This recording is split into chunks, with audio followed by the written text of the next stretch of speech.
il a 3 cartes done. Il va jouer par exemple, tiens, il va jouer Jimbe. Donc il va mettre Jimbe ici. Donc il va mettre ses 3 cartes done en mode repos, comme ceci. Il va utiliser l'action de Nami qui dit une fois par tour, on peut mettre une carte done en repos à un personnage. Donc il va la mettre une carte done ici sous Luffy. Donc c'est là où je vous conseille d'avoir des pochettes de protection si vous jouez avec les cartes, parce que ça sera beaucoup plus facile de les mettre en dessous, de les glisser, les cartes elles glissent. Donc il met sous son Luffy. Son Luffy, il y a marqué donner à ce personnage une fois par tour une carte done. Donc il fait pareil, hop, il met une carte done au-dessous.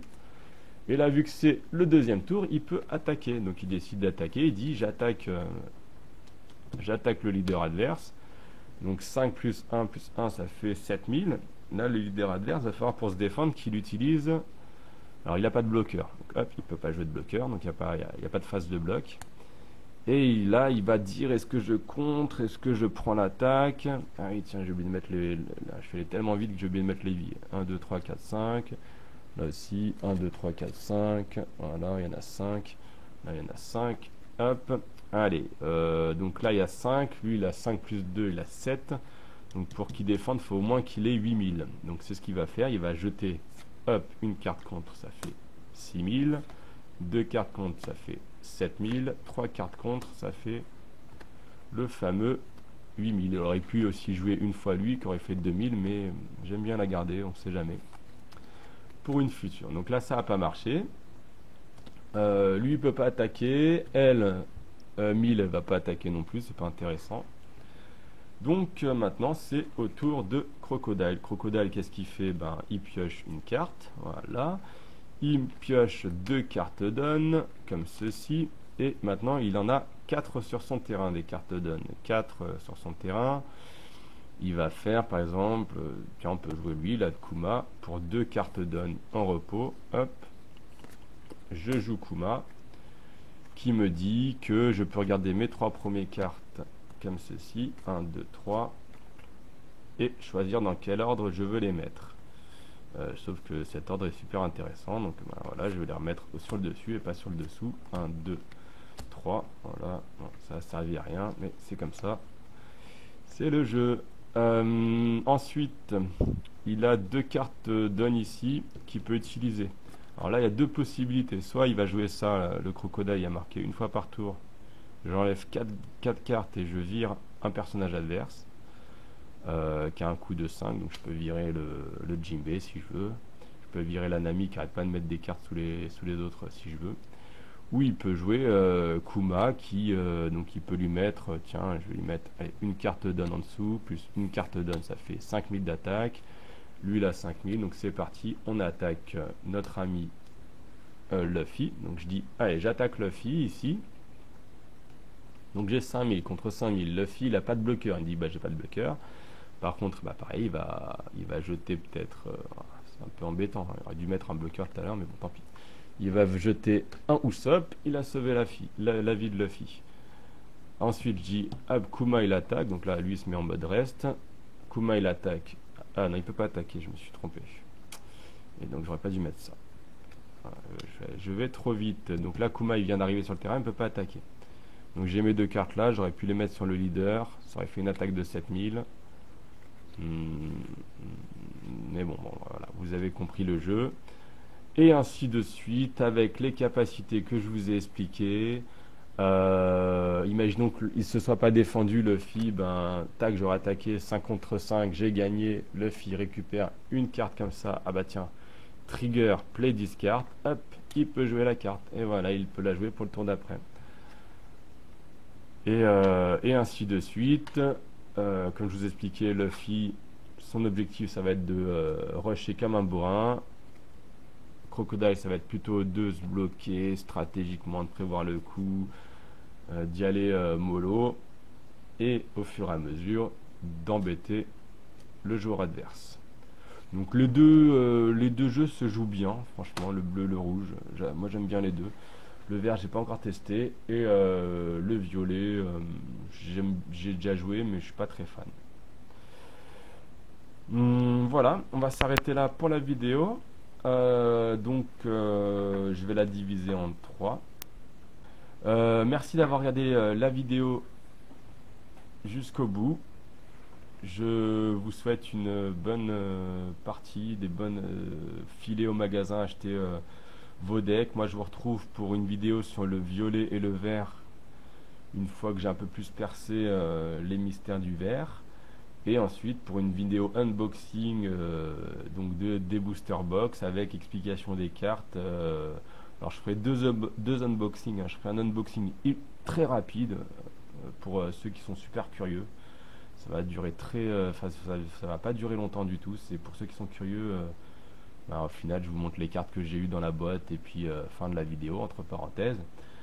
Et une vidéo un peu plus longue où je reprends chaque carte, où je les explique, où j'exprimerai peut-être aussi un peu plus mon contentement ou ma déception. Merci à vous d'avoir regardé cette vidéo et puis à très bientôt. Bonne journée.